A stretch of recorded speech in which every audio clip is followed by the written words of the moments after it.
They say hunting and fishing can be dated back more than 2 million years. Throughout the years, the historic angler and hunter has steadily evolved into the avid hunter and angler that we know and love today. Welcome to the Outdoor Defiance podcast. As you listen, you will hear comical stories, companies talking about their products, researchers talking about their research, and overall ways to help you become a better outdoorsman. Welcome to today's episode. What is up, everyone? We're back. We have a lot of familiar faces on here. Well, I say that. Gunner wasn't here this week, and one guy's been missing for like 30 days. So, but anyways, no, we're going to have a Team OD podcast tonight, and we have some pretty cool stories. Gunner's been on one trip, came back. Now he's back on another one, and then Russ has been back in the wilderness of Alaska for 30 days, and he just got back. So we have some fun stuff to talk about and to catch up. So, but anyways, Gunner, you're in Colorado. Of course, Russ is in Colorado. He lives there, so that's kind of a given. But where are you at? I guess technically I'm in between Poncha Springs and Monarch Pass. Over here next to, I say Salida. The map says Salida. Russ might know what it's actually called. Is it Salida or Salida? Green jacket, gold jacket. Yeah. So, yeah, we come here every year, fly fish, kind of hang out. So that's where I'm at. Yeah, and Gunner's got back from South Dakota, right? Every time I feel like I say north or south and say it wrong. And I went up there, your grandpa and dad, and then now you're back up in Colorado with your grandpa. Your grandpa's there, right? Yeah, he decided to come last minute because we rented. Awesome. So there's this big house, and then there's like a little cottage next to it that you can rent, and Dad rented it, tried to coax him into coming. So he's got his own little house next to us. Yeah, it worked. Yeah, that's awesome. So, and then Russ, you were gone. How long were you gone up in Alaska? A little less than a month. Been up in Cordova, Alaska. Fun. Yeah. We'll dive in that a little bit more here in a second. But first, I want to get into. Did you guys draw anything? I feel like that's everyone's answer for Colorado right now. Did we skip that subject this year? Yeah, we didn't draw either. Crazy thing is, Gunner and I both drew for the same unit in Kansas, and I'm for muzzleloader, and he's for rifle, right? Mm-hmm. So that's pretty cool. We'll get to go up and help each other, and hopefully mark some big ones. We should be in some big boy country, so. Thankfully, I guide in Colorado, or I'd be sitting at home crying. Yeah. You can get some over-the-counter tags, though. That's good. Yeah, hopefully. What's your best bet? You're going to play the leftover game? Oh, yeah, definitely leftover game. We'll be in the elk, but it's not what we should be. What, did no one in your family draw? No, we're kind of playing we kind of blew our points the last couple of years, so we're kind of in the real rebuilding point. So, a couple of rough years coming ahead of us. At least you're local. At least you know kind of where the elk are. So, even over the counter. Yeah, no, we'll still be an elk, just not what we hoped for. Yeah, did you try for Wyoming?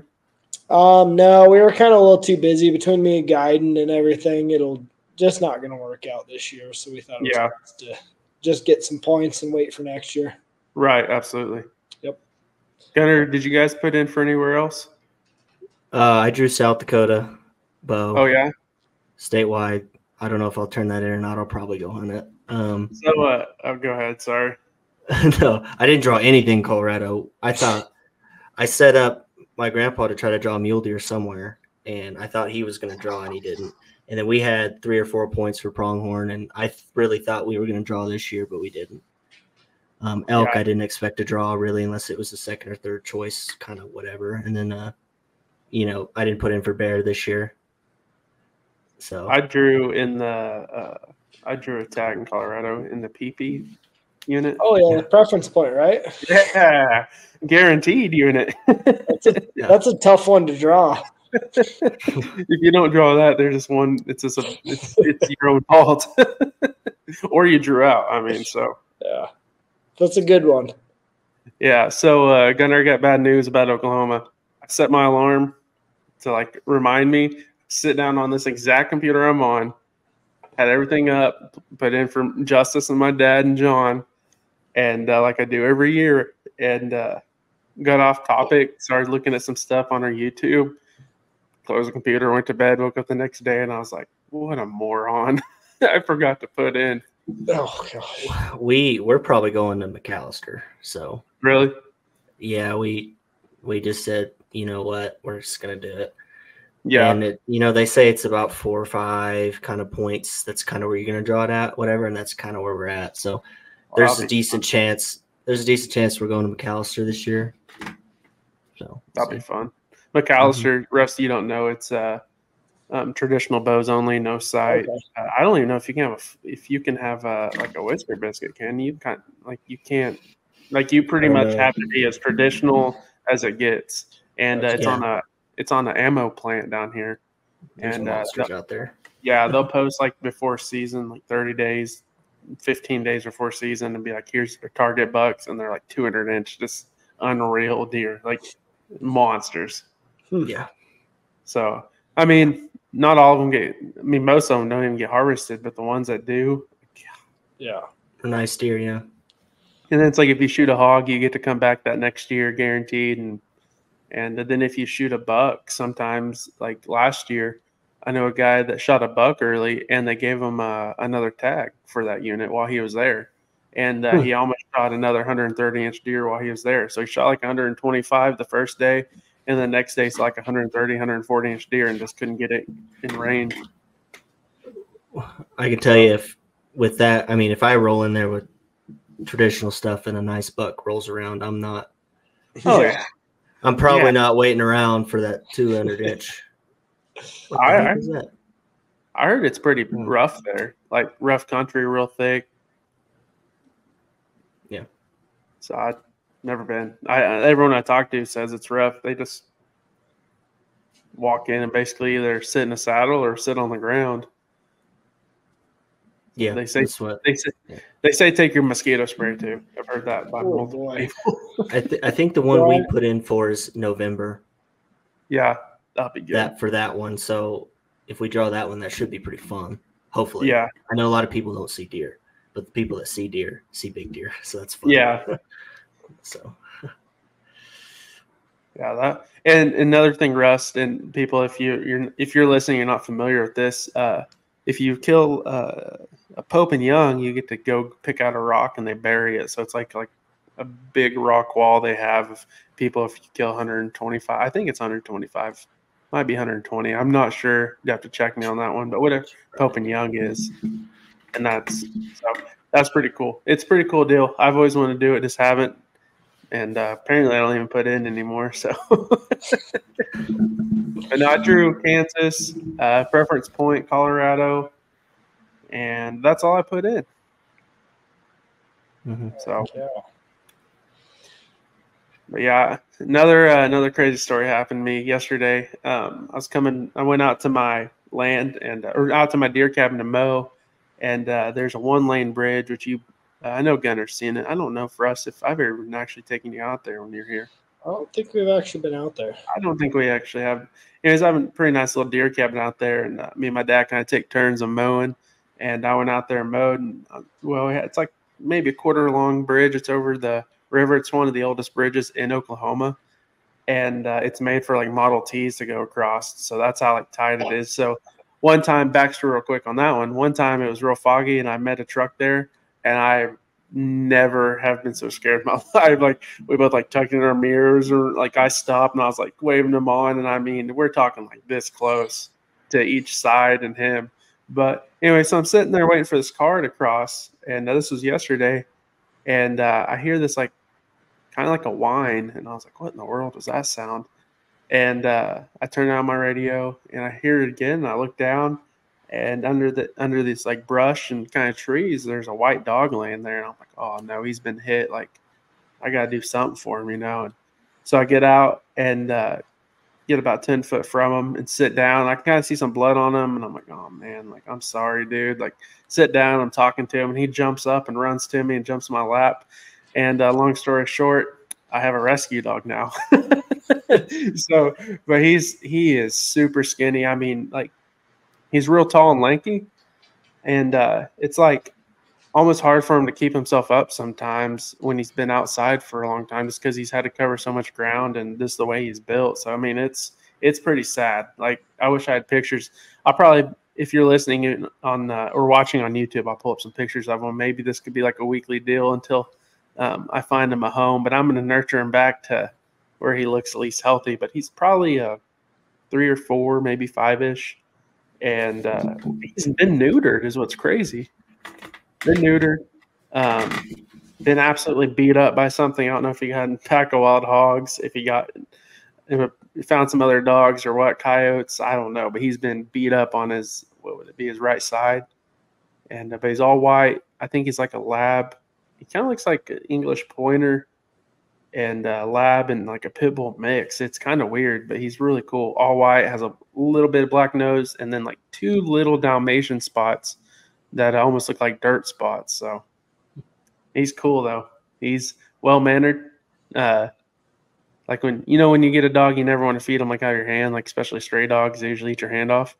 Well, he wouldn't get out of my truck because he was so scared. And I got some food and started feeding him like a little kibble at a time. Try to coax him out. He takes it like a bird. Like, I mean, just so soft. So I don't know if he's been worked with or he's just that well mannered and got dumped. So who knows? So that was crazy. I've never picked up a stray dog and took it home. And I thought Justin's going to kill me, but hey, I'm here. So, but maybe, I don't know. We'll see what happens. He's pretty cool. So that's my story of the week. What? Have you named him yet? Yeah, I'm probably screwed. I have a name for him. So the bridge out there is called the Belford Bridge, and so I just named him Belford. So makes sense. Yeah. Well, I thought another cool thing, or not really cool, but this is like tells you how in the shape he was. I thought he was a tan dog. Like I thought he was tan with some like brown mixed in him. But after getting home, like I gave him probably a 20-minute bath because that's how long it took me to gain what is the word I'm looking for?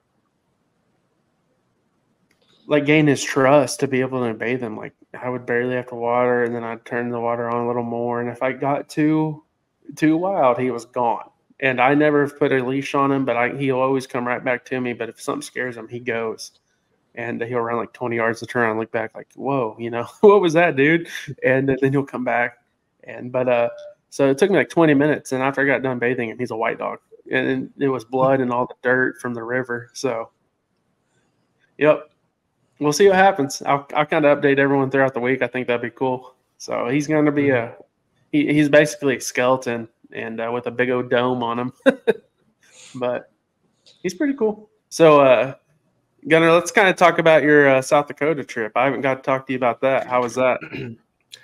It started off slow because we were supposed to leave early in the morning, and we ended up leaving that night, trying to get there and then like get set up and fish. Well, the day we got there and got set up, it was like 40-mile-an-hour winds with like storms and rain, and it was just like miserable. So we just sat in the trailer and just got blown around the first day. The second day, I mean, it was windy every day we were there. It wasn't really, we didn't have a perfect day, and it was cloud cover, rain, off and on. Most of the time we were there, we were picking our spots, trying to, find times to fish. But man, we killed the fish in certain spots. Yeah. I say killed the fish. We don't care if we catch a bunch of pike because it's fun, Yeah. We didn't have much luck with the walleye and stuff. I caught a massive black crappie I didn't show you. Oh, really? Yeah, I caught a really big black crappie over there, a blue dog. But yeah, we put on steel leaders because we were like, we're not losing a bunch of pike this year. And we were just throwing swim baits, and my dad caught an 8-pound pike right off the road. Like we pulled up just right off a dirt road where there's public access. He walked over there in the bar ditch, threw his swim bait over there. He said, I'm going to catch this pike over here. And boom, he caught 8-pound, just Wow. fat sucker right in an inlet back there. Yeah, it was good fishing for what. So, G-Paul and Blaine, that's what they wanted to do, is go up there and catch pike. Right. And so we did that. So it was a very successful trip, I'd say, up there. So yeah, that's cool.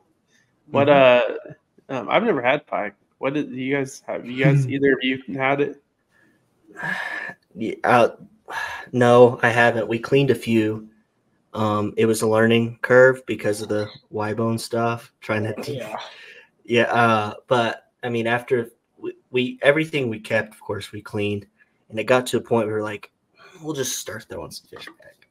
Yeah. So if we didn't foul hook or they didn't swallow it and we felt like that they'd live, they got thrown back.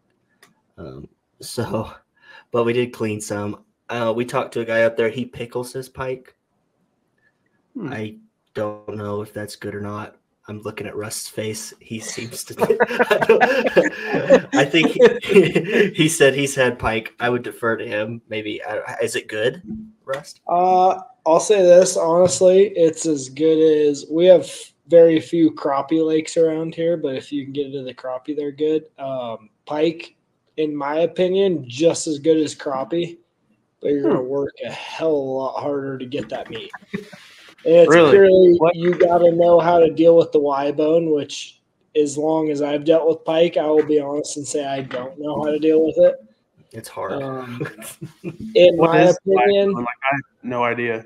So instead, you I don't know, take a crappie or a walleye, you're dealing with, you fillet that out, you have the one line of bone. I mean, obviously the ribs, you fillet those off, and then you have the line of ribs. Yeah. With the pike, it's not as simple as just one line. It's, as the name states, it's a Y bone right there. And so basically instead of just one line of bone sticking up, it's a Y right there. So it comes up and then forks. And so you're dealing with, I don't know if this is correct saying it, but it's basically twice the amount of bones. And so you got to know right where to fillet on both sides. And basically you can't, if you're looking for a boneless fillet, you can't get that like beautiful fillet out of it. I mean, you're looking at like 3 fillets out of 1 fillet. And I mean, and it's just as good a meat, but you got to know how to fillet it. And you're basically going to end up with, all the ways I've learned and the best way I've done it, you're basically ending up with 3 to 4 fillets out of 1 good fish, So it better be, to make it worth it, you better catch a pretty big fish because you're going to lose a lot to it. Wow. And like I said, I'm by far not the best at it. There's people way better that probably get more meat out of it than me, but it's tough. They're meat-wise, quality-wise, though, I mean, pike's as good as crappie for sure. In my opinion. Yeah. That's good to hear. That's good to know for you. Yeah. No, they're quality fish. It's just you better know how to take care of them for sure. Yeah. Yes, it's probably real white meat. Oh yeah, super white. Yeah. Literally, you fillet it, fry it up. It's no different than a crappie or a bass or anything like that. It's just. Hey, don't compare bass and crappie.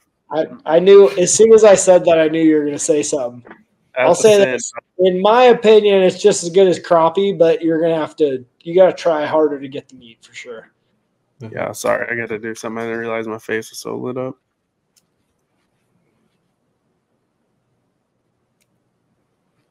Guess we're going to go lower. There it is. Yeah, you don't compare crappie to bass. That's a sin. I know that's like a double sin. And if you're listening, once again, I told them I was wearing a brown hat, and they needed to pick a different color. And you see, they wanted to be like me. So here we are again. I brought our Gen 1 brown hat and this brown hat. So either way, you were getting a brown hat. I was going to say, my black hat is up in Alaska still, I just found out. So that's getting shipped to me. I thought I brought everything on the plane, but I forgot a couple things. It's usually how it goes on any trip I've ever been on. I told my uncle, I was like, if it fits you, go ahead and wear it. Just rep the brand a little bit. Yeah, let's go. So I know we have a lot of talk about on this subject, but Tanner, how was Alaska? I mean, you did a lot. You know, it's your first bear guide. I did. It was an experience to say the least. I don't feel like I've been gone for over a month, but I have been.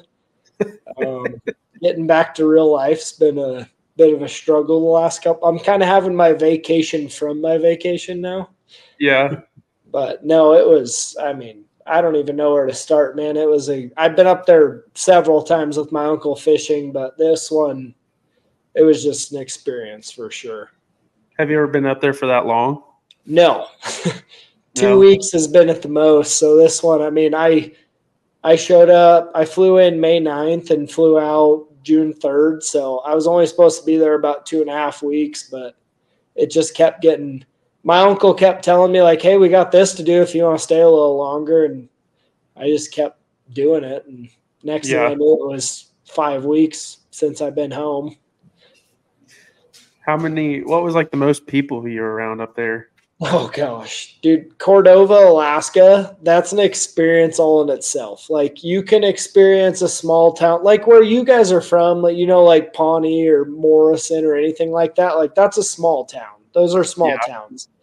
But you can, anywhere you want to go, you can hop in a truck and drive wherever you want. You know, it might take you 12, 14 hours, but you can get there.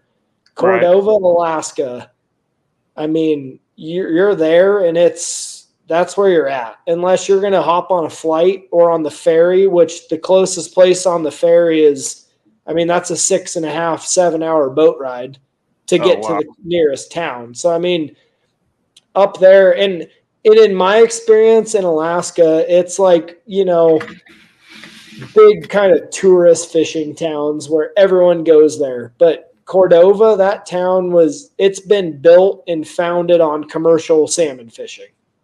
So, I mean, everyone there, they're commercial fishermen, and it's just a whole different, like a town there.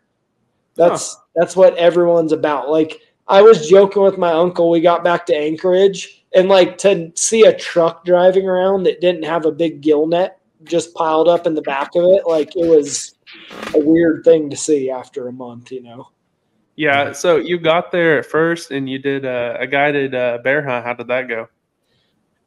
It was good. This spring up there in Alaska it's been a long, kind of late, cold spring. So, I mean, usually, obviously, I don't have a ton of experience with it, but my uncle's been up there for 30 years guiding bear hunts. And from everything he said, like, usually he's in a t-shirt, you know, like it's kind of more typical what we're used to weather-wise. And this year, I mean, there was snow down there. I'm used to, in Colorado, I mean, where we hunt, you're up 9,000-10,000 feet, you know. Down there, I mean, you're talking everywhere from sea level to maybe 3,000 feet. And I mean, there was snow when we got there all the way down to the beach, all the way down to the ocean. And so, I mean, it's been a cold, very wet spring for them. And so, I mean, we saw a lot of bears. They were just, and dude, you want to talk about thick. Like, you guys know the brush in Oklahoma. I'm used to the oak brush in Colorado. And I mean, both of you have experienced that. Gunner Moore being here hunting. It's thick. But those alders in Alaska, that is a whole different definition of like thick brush. And so, I mean, those bears there, if they're not coming down to the beach or you're on like open avalanche slides, you're not getting to them. Wow. And that was a huge learning curve for me. I think it was day 2, I glassed up. There was a good brown bear boar that he was up on the hillside, and to me looked in a very clear spot, like, let's go for it. And I kept looking at my uncle with my limited knowledge, and I'm like, you know, why aren't we going after this bear? Like, he's not that far off. Like, I'm used to Colorado. Like, he's in a good spot. Let's go do it. And he just kept, like, kind of looking at the client like, like, good bear. And I'm just like, why aren't we going after him? And I think it was 2 days later, we finally, like, things were pretty slow, so we walked up there. Once we got up towards where that bear was at, dude, that you don't understand thick and steep until you've hunted Alaska. That is a whole different beast, dude. The stuff I'm used to going into, that'll blow it out of the water every day of the week. I mean, it doesn't make, and we deal with that a lot guiding here in Colorado. Like, you have to weigh your options of like what's good to go after versus what's going to just screw your hunt up, you know? Dude, down there, 99% of what you're looking at, it's not feasible to go after it. Oh, wow. It is just a whole different animal. And it was a big learning curve for me, but it was fun for sure. So that was, how long was the whole guiding part? So we were scheduled for 10 days and we were in there for about 12, just with boat problems and weather wise. But no, like I said, dude, we saw plenty of bears. The guy we had, he was, had a brown and a black bear tag, mainly going after brown bears. We saw in 10 days, we probably saw 10 different brown bears, 3 of which were very good representations of the species. He wasn't as worried about trying to harvest the black bear, but I mean, we saw probably 4 or 5 different black bears that were very, trophy quality bears, but just in bad spots. They were still high up on the mountain, just barely came out of hibernation. And it was just, you can control a lot in a hunt, but Mother Nature, you can't control that part of it. And it was just kind of bad timing, honestly. Yeah, and I know you had your uncle there, but did you like learn anything while you're there of like something you forgot or something you won't go without next time? Oh man, I'll tell you this, in Colorado, and not downplaying you guys in Oklahoma, but like just the hunting when you're out west and especially Alaska, like it is. You want to talk about like the safety aspect of hunting? It is just, it's a whole different ball game. I think hunting in Colorado in the backcountry versus what you guys do, and again, not downplaying what you guys do, but even in Colorado, you got to think about everything you do a little bit more. Like you're farther off the road, like getting help is a lot farther away. And I've always thought like, you get 6-8 miles back in Colorado, and that's, it's not scary, but like you definitely have to pay attention more. Alaska, that is, it's a whole different beast. Like, when that boat or that plane drops you off and they leave and it gets dead quiet for the first time in your life, it sinks in. Yeah, where you're like, I can't walk back to town whether I want to or not. And especially, I don't know, I've been to Kodiak Island, but it was me and my uncle and my cousin, so it was all family. And so like you're kind of in it together. But to experience that guiding with somebody else it's not family to you, like that's a client that just paid all that money, it's a different experience when that boat left us and you're just like, he's relying on me and my uncle now. Wow, like we're the professionals in this situation, and like everything for the next 10, 12 days, maybe 14 days, you don't know. Like the weather changes so quick up there. It might be 2-3 weeks till you get out of there again. And this guy from across the country, like he's relying on you. It's kind of I don't know. I wouldn't say it's not a bad thing, but it's like a heavy weight on your shoulders for sure. Right. So say you guys got on a boat. How long was a boat ride to where they dropped you off? So from Cordova, we were about 2.5 hours into this bay where they dropped us off. And we did have transportation. We have a little Zodiac with a little like 115, 110 Mercury on it, but like you're not going across the open ocean with that. Like it's no way. Yeah. No, you're limited, especially with 3 people in gear. You're very limited to where you can get to with it. But you do have, and we got sat phones and everything, but yeah, you're looking at, it was a definitely 2.5 hour boat ride to where we were at. You're out there. So how do you justify what to take and what like not to take on a trip like that? Because I know you're limited on your weight, on the boat, airplane. So definitely with the hunt we were on here being dropped off in a boat, you're definitely not as limited to weight. My experience when we went to Kodiak and got dropped off in a float plane, like then you're very limited to weight. You're looking at 60, 70 pounds a person, you know. Wow. In the boat, we were definitely in a lot of these spring bear hunts up there. They're more boat hunts, and so you're not as limited to weight. I mean, you're very comfortable. So I mean, you're not doing freeze dried meals or anything like that. You're eating good. You're very comfortable. But so I mean, yeah, definitely on these spring bear hunts, you're not as limited. And so I mean, it's honestly, as far as bringing stuff, you're not much more limited than like a typical hunt I'd go on in Colorado, or like what Gunner's been on in Colorado. Like it's pretty high class as far as that, honestly. Yeah, and what, are you staying in a tent? Yep. So we were in two different tents. Me and my uncle, obviously being the guides of the hunt, we were in one tent, and then the client had his own tent. They're big, like Cabela's, basically like they call them like bomb shelters. So I mean, you're talking, they're gonna stand up to high winds and everything. But yeah, we had one. The client was in an 8x8 tent, and then me and my uncle were in a 10x10.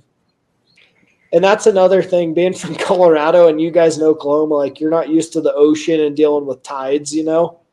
The first day, and this was the client or the outfitter we were working for. My uncle's worked with him for 25 plus years, but this was kind of a new area that he hadn't hunted before, and we were kind of going in, and the client knew this going into it. Like he's hunted with this guide before, or this outfitter before.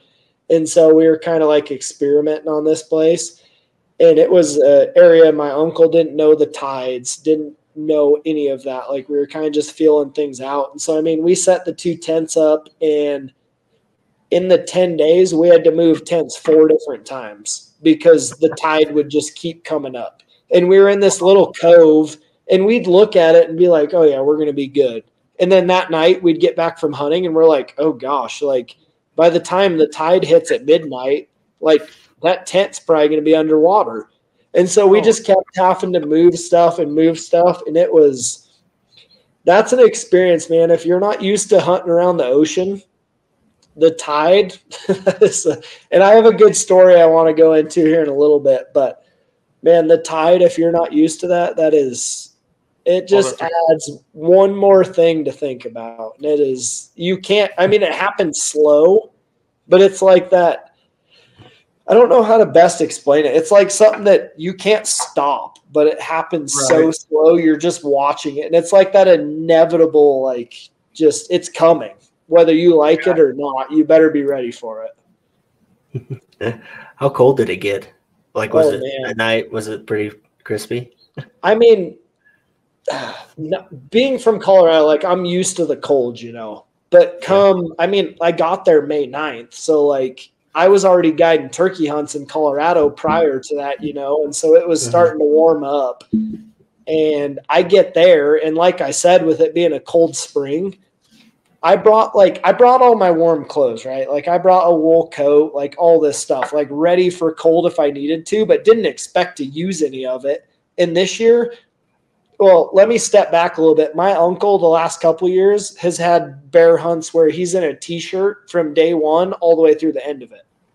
Wow. This year, I literally did not take my wool coat off for 12 days. I mean, bundled up. At one point, for about 4 days straight, I didn't have one pair of Under Armour long johns on. I had 2 doubled up. I planned on bringing an extra pair for a backup just when things got a little stinky after a few days. No, I had both of them on for like 4 or 5 days straight.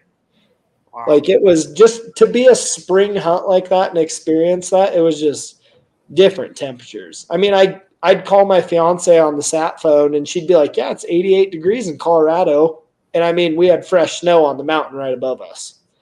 Wow. So it was just, it's a different world for sure. So, like when you go in on that, is everything you're cooking like over the campfire, I'm guessing, or did you take propane grills or what? So I can't speak for most outfitters up there, but the outfitter we're working for, he's got it pretty dialed in. So his wife does a lot of the cooking for him. And so basically what they do is like, and I don't care what meal, dude, it's a high class deal. I don't care what meal you're talking about, but we did like, say one of our meals was fried chicken, right? So she'd fry chicken, vacuum seal it in vacuum seal bags, you know? And so basically you come back to camp, you just get a pot of boiling water and you just throw that vac bag in the boiling water, let it boil for a few minutes, heat it up and pull it out and your meal's ready to go. So I'm talking no dishes, no nothing. Like these, and like I said, these spring bear hunts compared to like the guy I was working for, he does a lot of goat hunts too. Those you're talking like freeze-dried mountain houses, like you're roughing it. But these spring hunts, like I said, you pull that fried chicken out of a bag after you boiled water, and you'd think like, oh, that's going to be like super slimy, you know, like kind of nasty. No, dude. You boil it for a little bit, pull it out of those vac bags, and it's like, I won't say it's like she just freshly fried chicken, but it's as close as you can get. Yeah, it's as close as you can get. And I'm talking like chili one night, and she has cornbread in a vac bag. You warm that cornbread up. It's like someone just cooked it for you. No, I think I gained weight, if anything, over this last week of hunting. Makes sense. No, dude, you're eating good. I'm talking, so basically for a 10-day hunt, they'll cook 5 meals and you eat it twice, each meal twice. We had lasagna, and she's cooking these things like in their own little like metal pans for each person you boil them. So we had lasagna, chili, pork chops, fried chicken. Oh gosh, what was the last one I'm missing? I can't remember the last one, but dude, like you're not starving out there for sure.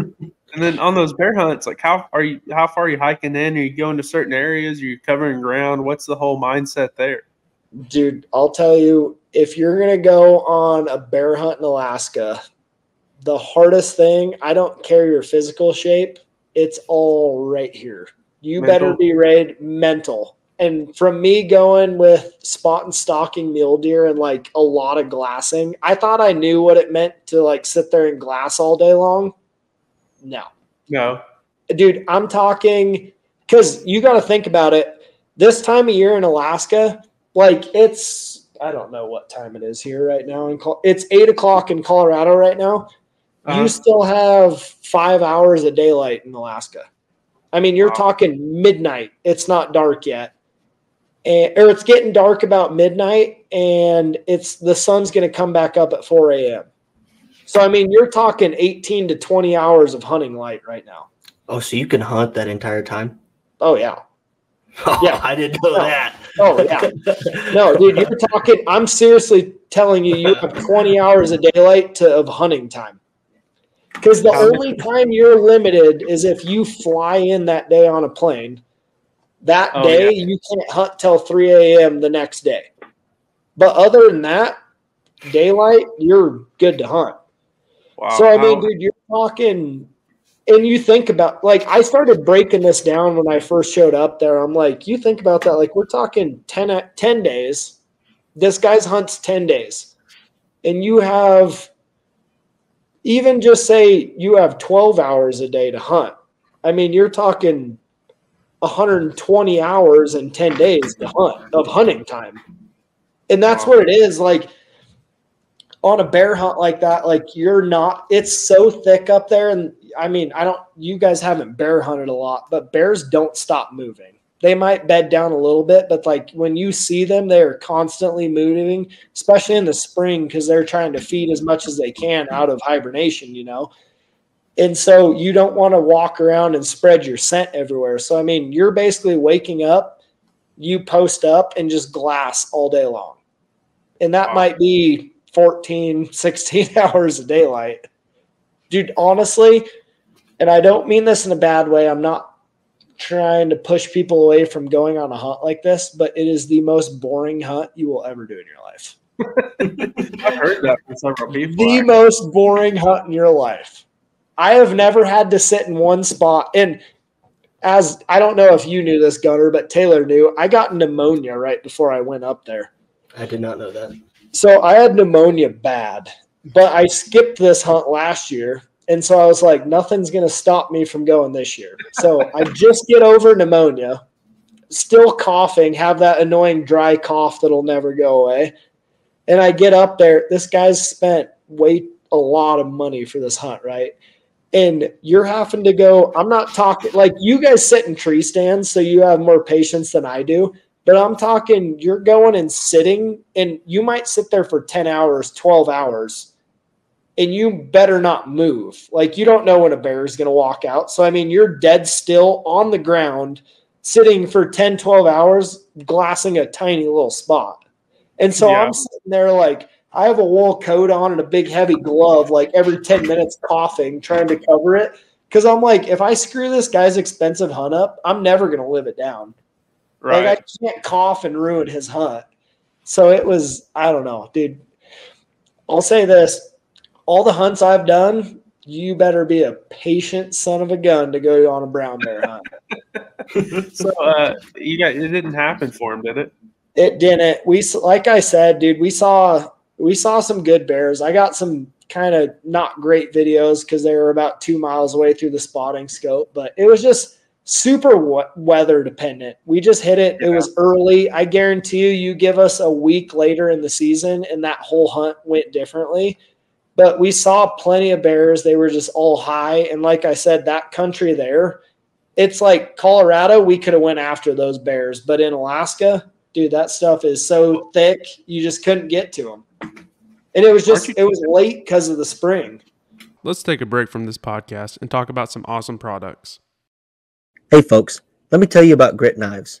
They're not just your average knife company. They're all about high quality, affordable, and unique products that'll make your outdoor adventures legendary. From limited edition pocket knives to rugged fixed blades and precision scalpels, they've got it all. Plus, their logo wear will have you repping the brand wherever you go. So whether you're out in the field or tackling everyday tasks, trust GritKnives to be your go-to for top-notch gear that won't break the bank. Are you looking for some of the best sounding turkey calls on the market? Then look no farther than JAG Calls. Since 2022, Team OD has been using their calls and have had great success doing so. Two of my personal favorite calls are the Mother Clucker and the America. And I mean, if it has a name like that, it must be good. Check out JAG Calls, that's JAG Calls, out at jagcalls.com. Hey, and while you're at checkout, use OD 2024 for a discount. Once again, OD 2024 for your discount. Now let's get back to today's episode. Yeah. Aren't you trying to target the bears like coming down more on like the shoreline during those hunts than you are? So yeah, with snow everywhere, I could. Yeah. Is that because of the difficulty of terrain? Like you said, the thickness. It's just more feasible, like to go after them when they get in that zone. Yeah, very much so. Like I said, we saw plenty of bears, but just where they're at, it's easy to see them, but you're just not going to get there. And so basically a lot of what you're doing there is hunting the kind of the coastline right on the ocean. You're hunting those beaches because basically obviously it's the lowest country. So those beaches, the grass lines, they start greening up and those bears are looking for that bright green grass that's first shooting up.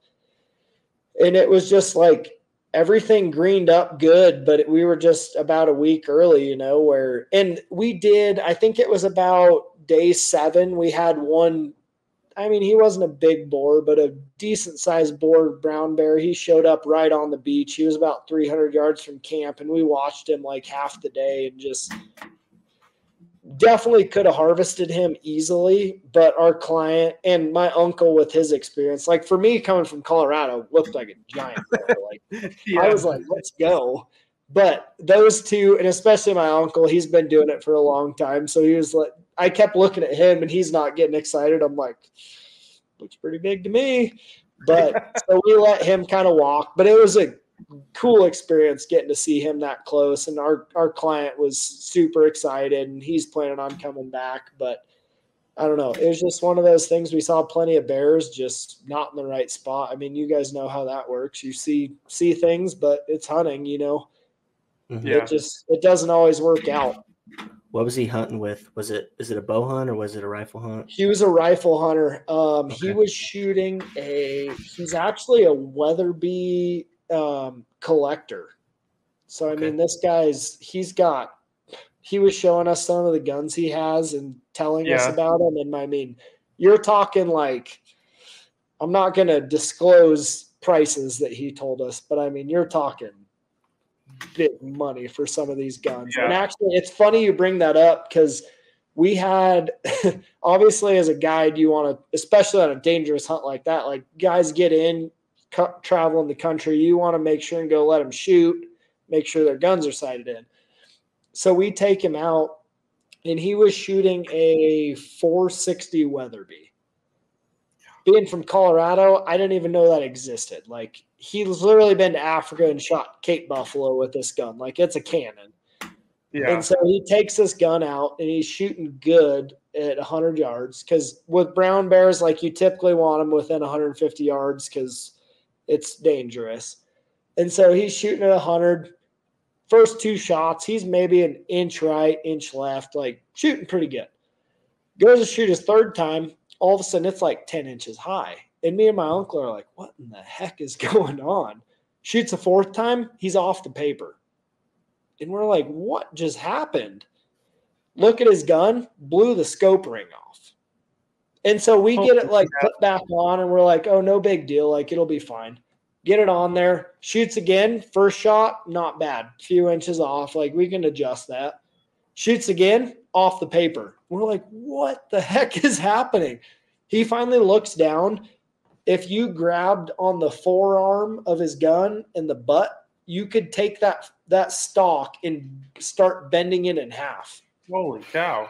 Wood stock completely cracked in half right across where the scope's at.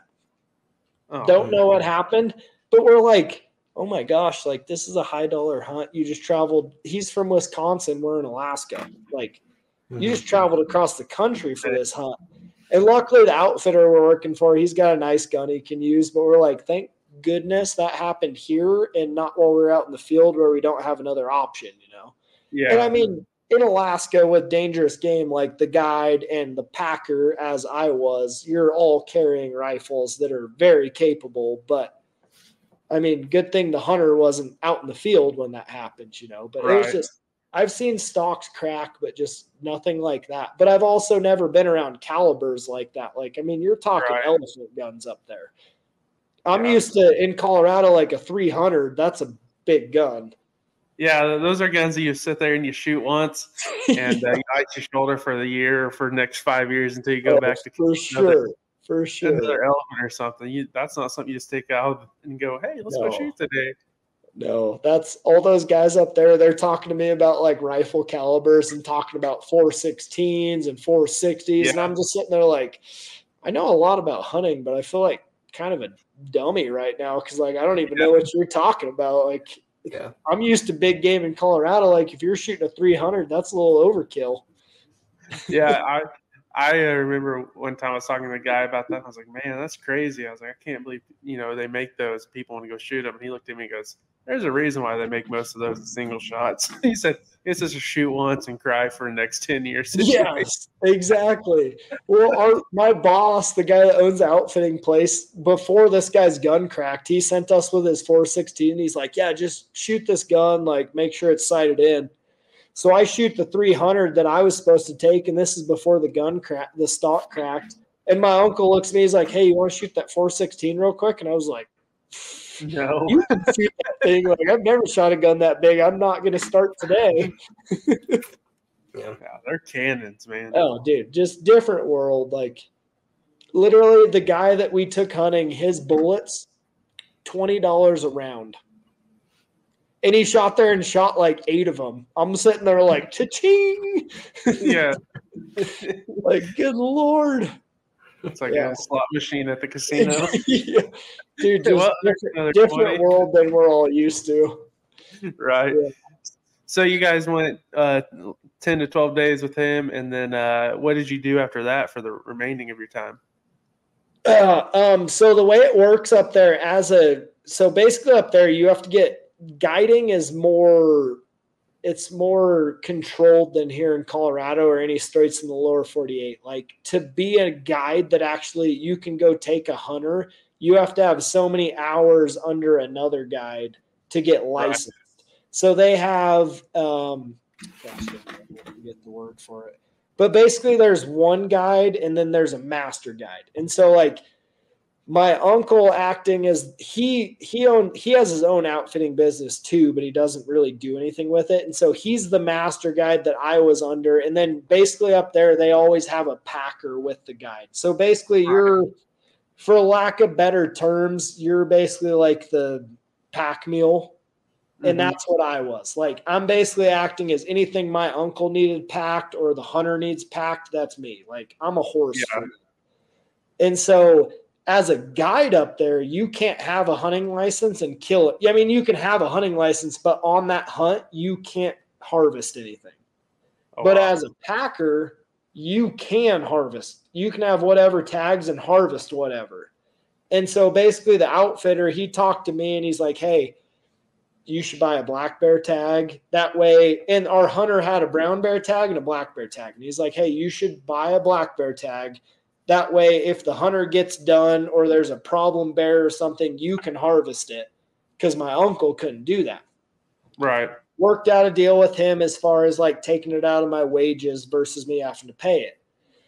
And so we did that. And like, dude, I was happy to have the experience to go on a brown bear hunt because I don't have the money, and most of us don't, to go on a hunt like that. And so just the experience, like that was enough for me. But like when he told me buy a black bear tag, I'm like, yeah, it's Alaska. Like, I'm not going to do that many times in my life. Might as well get one. So I worked that out with him, did that. And so we get done for 12 days hunting with that guy and nothing happened. Like saw a lot of bears, but we get back and like, I was supposed to be flying back already, right? My fiance's ready for me to get home. I told her I'd be gone for 2 weeks. And my uncle's like, hey, like there's some good spots around town. Like, you want to go black bear hunting? And I was like, yeah, duh. Like, let's go do it. Like, I already got it. Let's do it. And so we started hunting a couple days. And like the first day, man, walk up into the spot, and our boss told us, he's like, hey man, there's always bears up this draw. And I'm used to Colorado. Like, you might go buy a black bear tag and might hunt all season long, 30 days, and you might see like a handful of bears. We go up this draw, and I think we were gone for 4 hours, and we saw 8 different black bears. Holy cow. And we had one, we're walking down the trail 200 yards, bears sitting there looking at us. And my uncle, who is very experienced in bear hunting, he looks at me, he goes, holy crap, that is a big black bear. But neither one of us, like, it happened so quick, we didn't realize how close this bear was. And I had a shot right then. And so, like, I get down on my pack, and my uncle's like, the bear's kind of feeding away. And my uncle's like, just giving him a second. Well, he feeds over. And then my uncle finally pulls his rangefinder out. And I'm talking like this was like maybe 2 seconds of time. Right. Like, it wasn't, I make it sound like we had all day long to think about it. And we didn't. And he finally arranges it. And it was like 180 yards. And so we're both just sitting there like, oh my gosh, we should have shot that bear. But hindsight's 20/20, right? And so we keep hunting the rest of that day, see a bunch of other bears. And the next day, where we had seen some other bears down by the road, we were like, oh, let's go in there. And so we go in there the next day and get to where on these avalanche slides where we had seen a couple bears. And we get kind of close, but we were on like the riverbank, and you could kind of see the slides, but really couldn't see them too well. And so we were like, well, let's go walking up through the brush. And this, like I said, I'm talking, we've hunted for 8 hours total on this bear tag. Yeah. And so I'm at the point, like, I don't care if we harvest one or not. Like, already the experience to do this, like, it's cool enough for me. Like, I'm good with going home now. And so we start walking up. My uncle's like, well, let's just get on this little ridge. Like, we should be able to see a little better. Well, we're walking through the brush, and all of a sudden I look up, and there's a black, like, round spot just looking at us at like 60 yards. And I looked at him, and I'm like, I'm pretty sure that's a bear. And he looks at me, he's like, where? Because like it was so thick, like you couldn't, like, if you didn't look in the right spot, you didn't know where it was going on. And so like I'm holding the gun. It's because in Cordova, it's like a rainforest. So it literally rains almost every day. And so we're soaking wet in rain gear. And so I pull my binos out real quick and kind of look, and I'm like, holy crap, like that is a bear looking right at us. And so I put him down, and we're at like 60 yards. We forgot shooting sticks at our house. And so I'm sitting there, and my uncle's like, can you get a shot on him? And I'm like, well, not really. And he's like, take a couple steps to the right. So I'm trying to like sneak through the brush to the right a little bit. And I'm like, well, I can see him, but like I can't get steady. So my uncle breaks off a branch that's like 6 feet tall, hands it to me. So I'm on top of a branch looking at this bear, and this bear's just sitting on his butt looking at us. And my uncle's like, do you have a shot? And I'm like, not really. And then finally, dude, I see this hole, and I'm talking like maybe 12, like a foot by a foot. I can see through this cottonwood, but the wind's blowing so hard that there's a branch like every couple seconds, like blowing into it. And so I'm sitting there looking through it right at his chest. Bear's looking at me. And like I said, every once in a while, branch is just blowing in front. And my uncle's like, I think he's a pretty good bear. And I'm like, good enough for me. I'm all the way from Colorado. Like, he looks great. And so I like timed it until that bear, and I've killed one bear in Colorado. Like, I am zero experience with bear hunting. And branch kind of gets out of the way, and my uncle's like, if you got him, take him. So I shoot. And like you can just hear brush crack and like chaos ensued after that. But neither of it. And my uncle's like, if you can see black, like put another one in him. Well, I can't see anything. Brush is everywhere.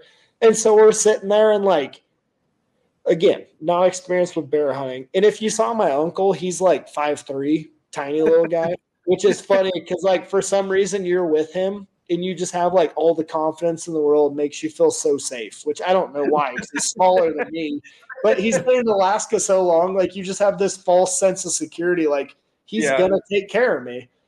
And so we start after a few minutes, like we kind of gather our stuff, because like when we saw this bear, stuff was flying everywhere, gloves were coming off.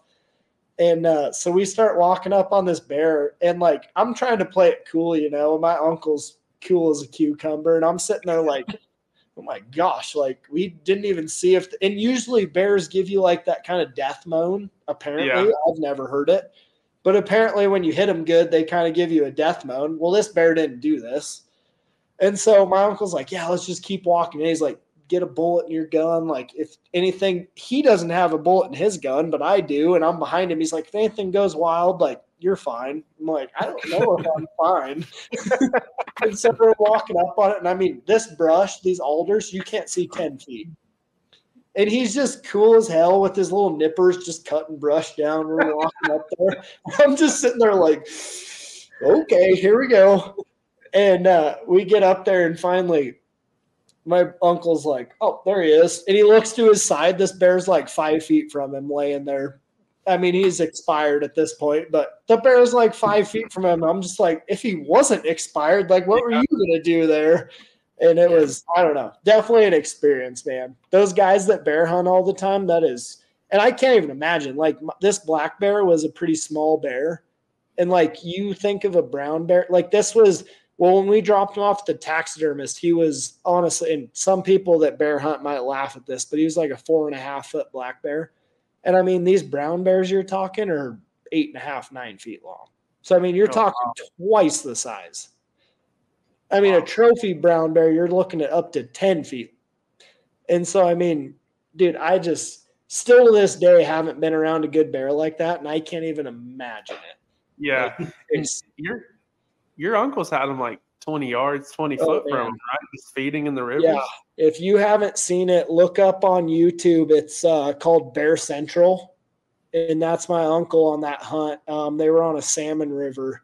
The salmon were running up, and he was with the client. They killed, I think it was a little over a 9.5 foot brown bear, and they were passing up. I mean, they shot that bear at 30 yards, I think. And just giant brown bears. It's I'll put that link below too in the description below. So definitely find that one. If you have any experience like watching a brown bear hunt, like that's as crazy as it gets for sure. It's just if you hunt in the lower 48, you don't know what exhilarating is until you do that. Yeah.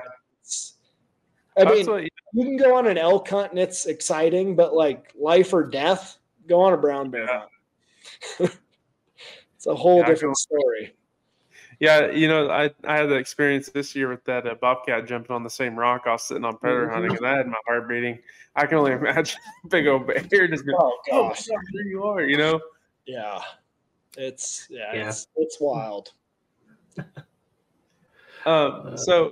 So you got to go kill a bear, and then I know you went fishing for a little bit. So kind of tell us your experiences there. We did. So it wasn't I've been to Alaska quite a few times fishing, like July time, and that's a whole different experience, rod and reel. This time it wasn't as much, I don't know, for your like sport fishing angler, I wouldn't say it was exhilarating because it wasn't rod and reel, but I got to experience up in Alaska, they do for the natives and residents, they do a lot of subsistence fishing, which is purely getting food for your family. Yeah. And so it was a very cool experience. They do a lot of, and I mean, it's the same thing they do for commercial fishing, but these guys, like, if you're a resident, you can go out and get a gill net. It's a subsistence license, and it's, like I said, purely to feed your family. So you're out gill netting for salmon, and then they have what's called long lining for halibut. And so with the gill netting, it's exactly what it sounds like. I mean, you're setting out, and it's a third of the length of what commercial fishermen can do. So you're talking a 300-foot net for these guys, and it's 20 feet deep. And then gill netting or long lining for halibut, you can use as long of a line as you want, but you can have 30 hooks on the line. Holy and cow. Basically that one you go set and you can let it soak for as long as you want, and then you come back and pull it.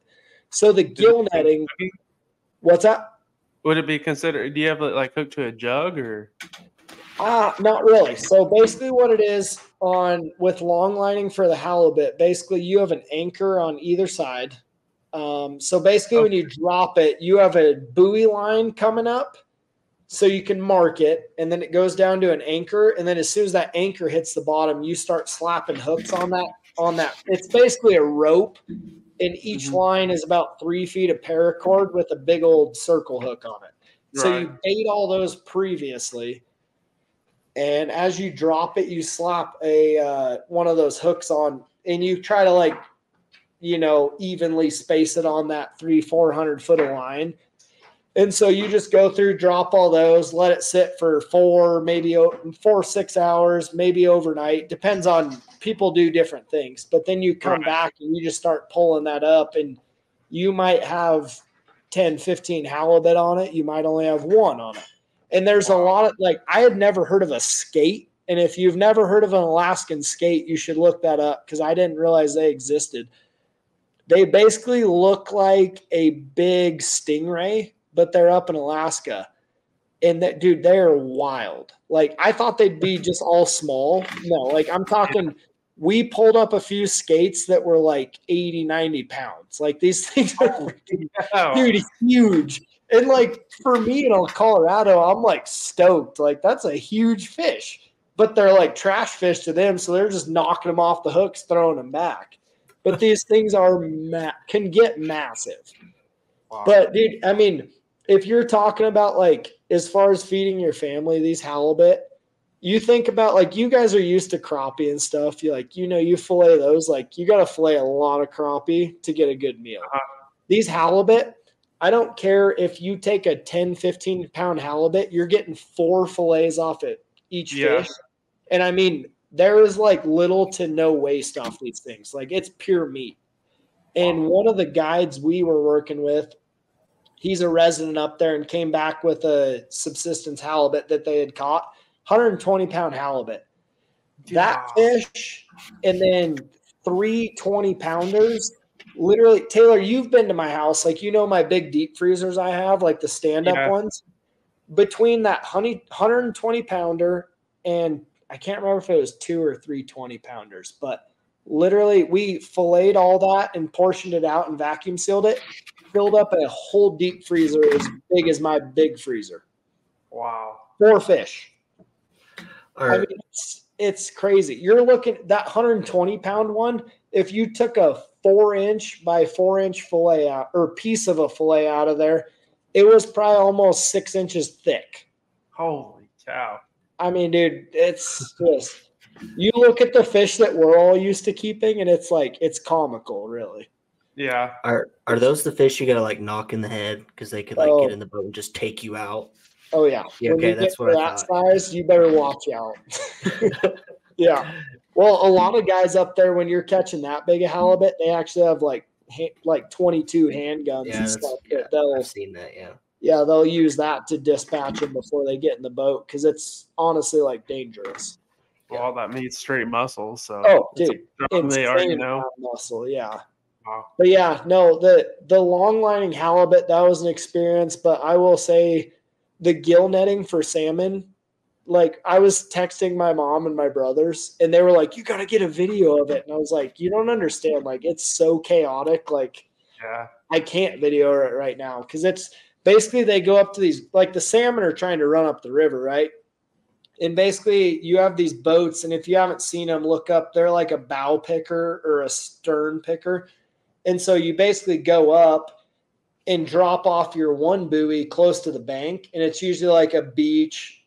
And then you start backing up. And with subsistence, like I said, it's a third the distance of a commercial net. So up there, anywhere boating, they go by fathoms. So a commercial net's 50 fathoms, which is basically like 300 feet. And you drop that first buoy and start backing up, and you basically just block off that whole channel where the fish are coming. And you basically just back up and sit there until it's got floats on the top, which they call corks. And like if you're in calm enough water, it's fun because you can sit there and like as soon as fish start hitting the net, you'll see those corks start bouncing or like go under, and you're catching either kings or red salmon. And when the kings hit it, because they're so big, like they'll drag a whole portion of your net underwater, like the corks. And so it's like you want to, as soon as you see a couple corks go down, you want to pull that net up. But at the same time, you're like, well, if you're catching fish, like there's more coming. So you got to let it sit. But at the same time, you're sitting there like, dang it, if we let it sit, like, are those fish going to get out? And so it's kind of like, I don't know. It's not like fishing with a rod and reel, but it is very exhilarating at the same time. Yeah. No, it's just they were upset because we didn't catch, like the guy that I was saying owns the boat, our boss, like he commercial fishes, so he's used to it being really good. And like we did good that day, but compared to what he's used to, it was a bad day. But I was just sitting there like, just to experience that, like it was a great day for me. Like the first fish we brought in, like I could have went home that day because just seeing a fish get caught in a different way, it was so fun. What how many was there a lot of boats out there by you guys doing it, or? So that day was actually pretty quiet. We were in a different spot than a lot of the boats were, but like you go out on those commercial days, from what I've heard, it's like bumper to bumper. Yeah. And they'll basically have it where if you get in a good spot, they'll basically, I don't know if it's like an actual law or it's kind of like an unspoken rule between fishermen, but basically you get in a good spot and you drop your net and you have like 20 to 30 minutes to let your net soak. And then you pull it in and get out of the way and somebody else comes in. So, I mean, usually, yes, commercial days especially, it is packed. Wow. Yeah. No, it's a whole different world from the fishing you guys and I are used to, for sure. Yeah. Well, that's what, everyone wants to compare like hunting or wants to compare different fishing techniques. It's not the same. I mean, it's just like baseball, football, basketball, any sport. It's like, yeah, it's hunting, but within that, it's a different sport of its own. And there's, each one has its different things you got to do. Some seems a little easier, but you got to focus on limited skills versus, maybe going to Colorado or going up to Alaska in the backcountry like that. You got to, all your knives got to be sharp, versus when you come here and whitetail hunt, you can just focus on the 2 or 3 knives. You know what I mean? And I mean knives is like techniques and stuff. If someone can't grasp what I'm trying to say, but so yeah, I bet that definitely had to be an awesome experience to be on. Dude, and it's just so crazy up there. Like you go to the grocery store in a small town like Cordova, I'm talking like milk was like between $10 and $15 a gallon. So I mean, those guys going out fishing, it's not like us. Like, yes, we eat fish, you know, but it's not like if you don't catch fish that day, you're not going to like, it's not going to be detrimental to your life, you know. Right. Up there, like those guys going and catching fish, it's either their food or it's their livelihood. Yeah. Like it is way competitive because it means a lot more to them. And not saying that fishing is not important to us down here, but it's for different means, you know. Absolutely. And up there, like those those salmon running up the river every year, that's either A, their livelihood, or B, or both. It's like how they're surviving. And that's what that whole subsistence fishing is about. Like that's how they feed their families each year. Because they can't afford to go buy it from the grocery store like most people down here do. Yeah. If milk's $7, I mean, pound of hamburger would probably be 20, 25. Oh my gosh. The prices, I've been complaining about prices in Colorado for groceries. Go to Cordova, Alaska. You'll quit complaining about where you live. It'll be half the price. I'm going to go catch some fish, actually. Oh, yeah. Yeah, you're definitely going to catch fish for dinner. Wow. Yeah, that's definitely a once-in-a-lifetime trip. That's awesome. You got to go. I remember you telling me before you were up there going that you thought about backing out from everything, just being sick and all that. And I remember telling you, like, I think you're in a good situation if you didn't. So it sounds like you did great. So that's awesome. That's crazy. Yeah. That's something I'd like to – I mean, I don't know if I can physically do it, but that's something I'd like to experience one day, maybe in smaller portions. But man, so, I'll say this. The hunting part of it's expensive to go do, but fishing up there, it's a lot cheaper option. And I would definitely – if you can make it work anywhere in Alaska, like if you're an outdoorsman, that's the pinnacle for sure. It's just it's something I don't care what state you're in the West or in the lower 48, it's not what you experience up there for sure. Yeah, something I found interesting, and I've totally forgot about it, but is your fish boxes and how people get fish home. Like, that's a whole different experience that I've never thought of. Man, it's funny because like you guys, and nothing bad, but like to people who haven't done it, it seems like such a foreign thing. But you get in the airlines during, July, August when the salmon are running up there. I don't care what airport you're in. I guarantee you see a fish box. Yeah. Because there are just so many fish coming down from Alaska, but it's crazy. Like they're basically just your typical cardboard box, but most of them there's two options. You basically have some cardboard boxes that are waxed, or you can have, and some of them are both, but you can have basically it's like your typical cheap foam cooler inside of a box, Mm-hmm. And basically you just pack that thing as full as you can with frozen fish. Like you're trying to eliminate the amount of open space in there. And if the best way to do it is to put like freezer packs in there, like gel packs or something, or ice packs. And the airlines will allow you to put some dry ice in there, but it's just more money, obviously. Right. But basically, and in my experience, like this year, I packed 50 pounds of my bear meat and then a lot of king salmon and halibut in there. And I'm talking, we didn't even put any freezer packs or anything. Just put fish as much as we could, the bear, and basically duct taped that styrofoam box closed, and then taped the cardboard box closed.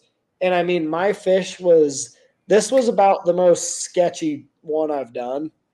But I bet it was came out of the freezer, and by the time I got home back to Colorado with all my travel, which was a nightmare, it was probably like 32, 34 hours.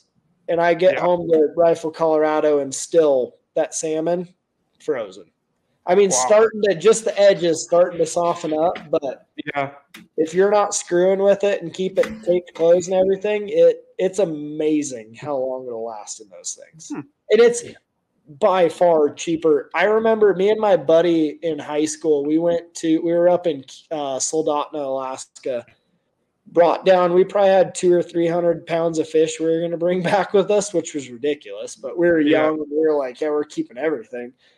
And so we got to thinking like, we're just going to have it shipped down so we don't have to put it on the plane with us.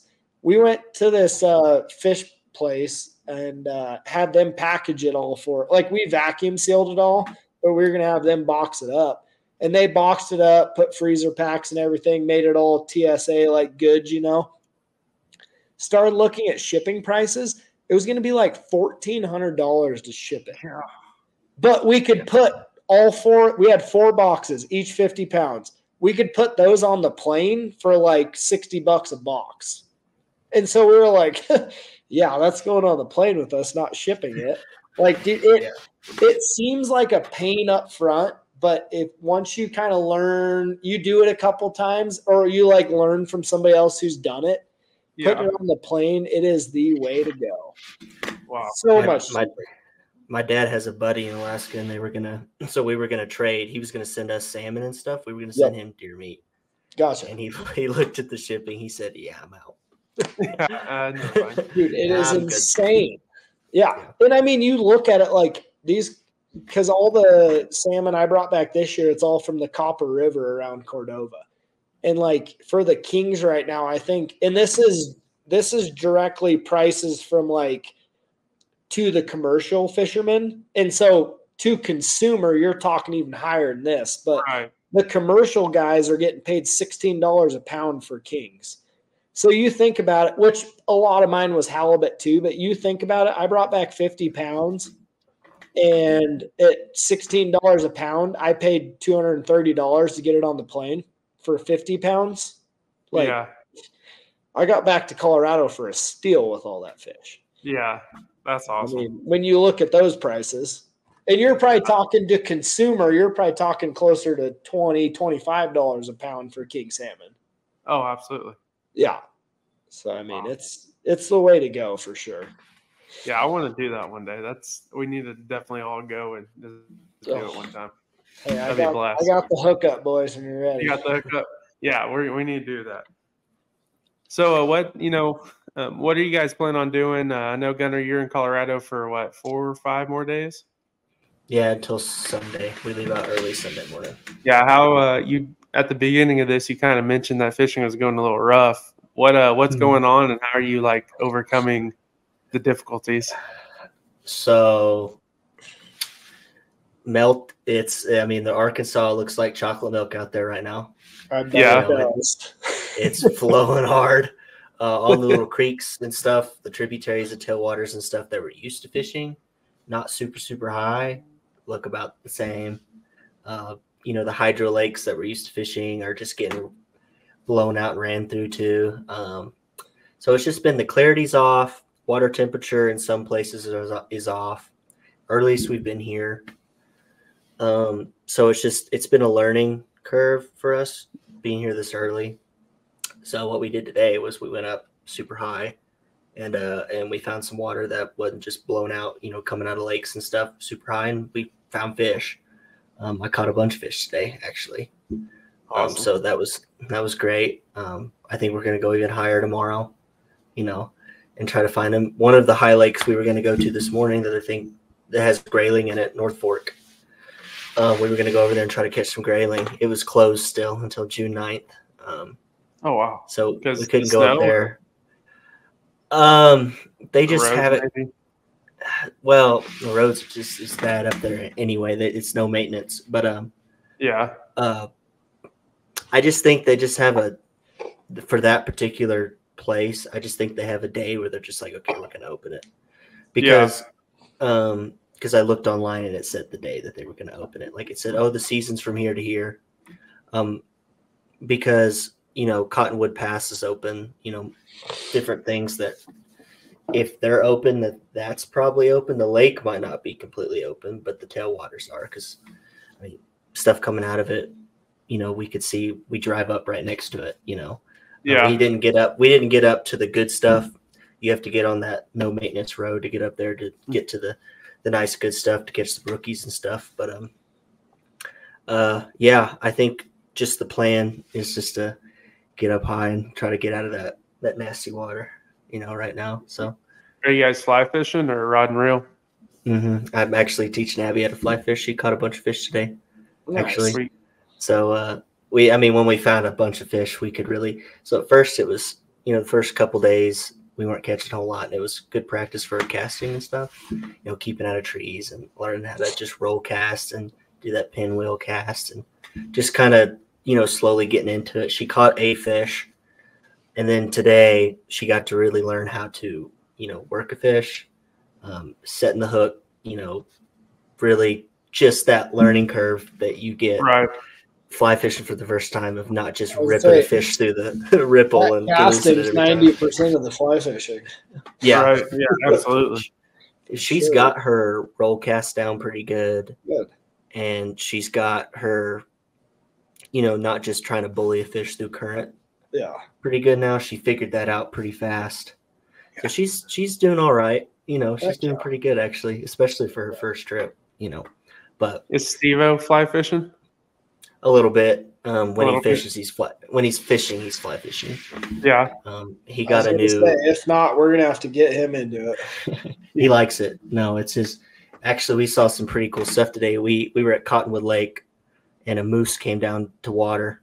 Nice. Saw a moose. He saw the moose. Him and my grandpa. I didn't get to see it because I was across the lake fishing the creek that's running out of it, chalk. But that's where we were catching our fish today. But then driving back, we saw a big herd of bighorns, a bunch of rams and a few ewes in there. But they started headbutting there for a little bit. I've got a video.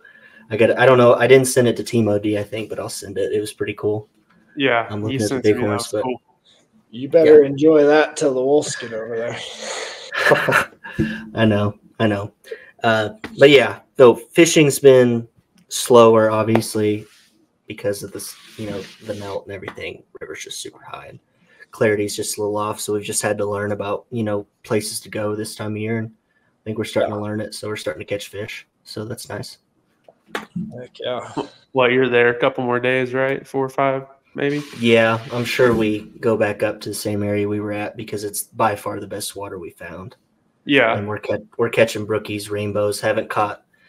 Unfortunately, we're not going to be in the grayling this year. That's one of my favorite things to try to catch is a token grayling or two. And get a few pictures of that sail. But I have not caught a brown yet. My grandpa caught a nice brown. But mostly rainbows and brookies this year for sure. So, yeah. A lot of really tiny stuff. I mean, dry flies are working okay, but like olives, like olive color and stuff like that, seems like today really hit hard. So that was good. Yeah. Russ, that brings up a question. I don't know. It just hit my head randomly, but down here, it's like when darker the water is, the darker the color of the lure you use. Is that kind of the same thing with fly fishing? I'm not going to say it's always right, but it's what I've always heard too. Yeah. Seems to work.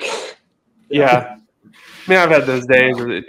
I'm using a white in the dark water and it's catching them, but I was going to say, I'm not going to say, I can't say 100% yes, but I've always heard the same thing and it seems to work for us. So I will say yes.